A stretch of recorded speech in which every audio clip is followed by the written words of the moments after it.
I've lost all respect for this guy.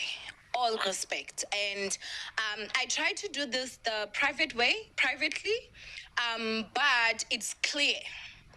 My guy does not like privacy. He wants us to address this publicly. So since I can't get hold of you privately, I should go ahead and get hold of you publicly. So I am asking you guys to send him through so that he can be able to watch this video. So let me tell you guys what this guy has been doing. You guys know that I did an interview with Palesa, which was a hit. Everyone can see it was trending, everything.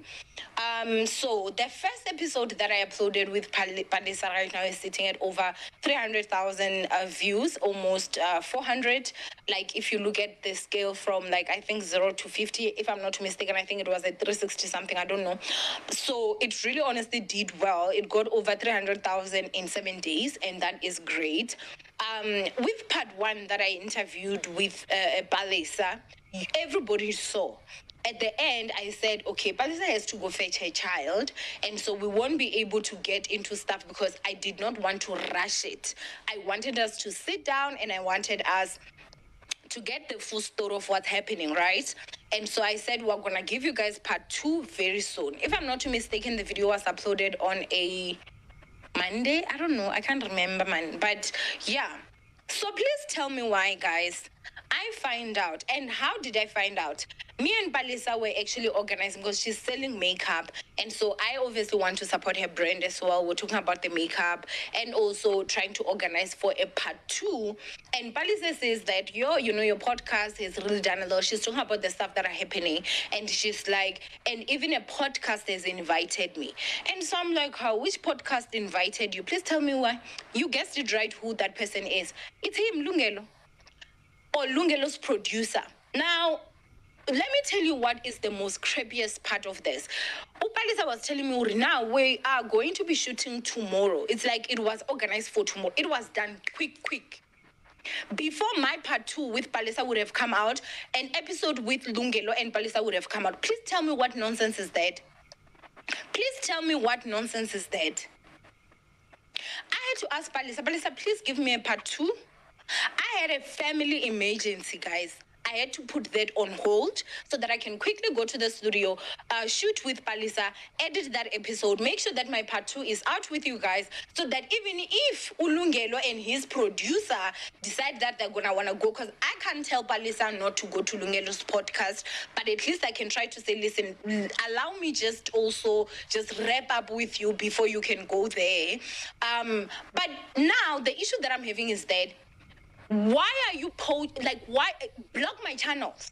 Block my channels, block my Instagram, block everything. Block.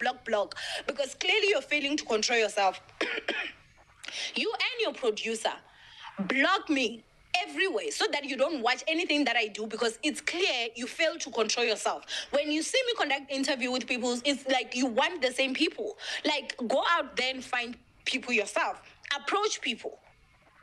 Now, one thing I can tell you is that he did see that the episode was a hit when it came out. Even in one day, it had over 100,000 views. He saw that obviously it was a hit, and he wanted to interview the same person. I don't see a reason why it was supposed to be made a rush. Like literally, when she was talking about like tomorrow, something like that. You understand? Now, remember, I was not going to get into Palisa's business. Like, oh no, what? The only thing I asked was, please don't go and film with him. Let's film our part two first. But all I know is that she was supposed to go film with Lungelo before my part two was filmed. So I assume his interview with her was gonna go up before my part two with Palesa went up. And let me tell you something on how sick this is.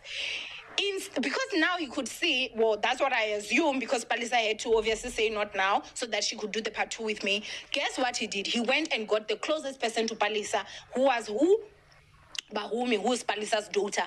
And if you go to the comments, people were saying, we came from Owami, he piggybacked off my work. That's so sick of you. That's so sick of you to do. Respect yourself. Pick your respect and your shame off the floor, you and your producer. Stop it.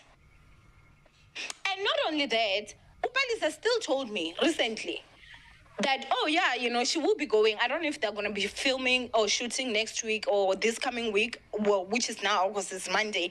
I don't know which day maybe, but you should wait for that upload, unless if it cancels after seeing this video. But what you're doing is very, very sick.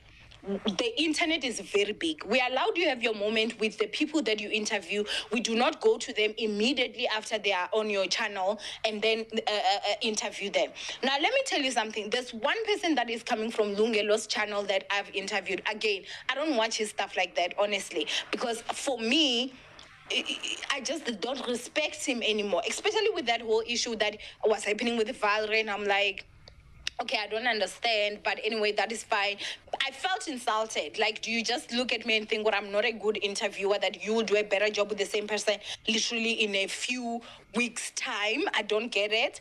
But with Palisa, guys, it was done too quick, man. It was just too sick. It was really honestly just too sick for me to not sit here and talk about it, okay?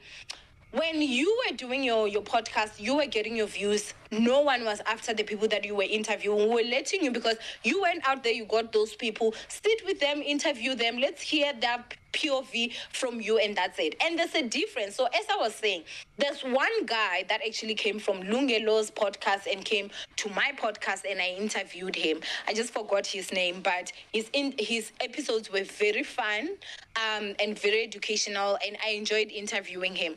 Now, let me tell you what happened. That guy approached me.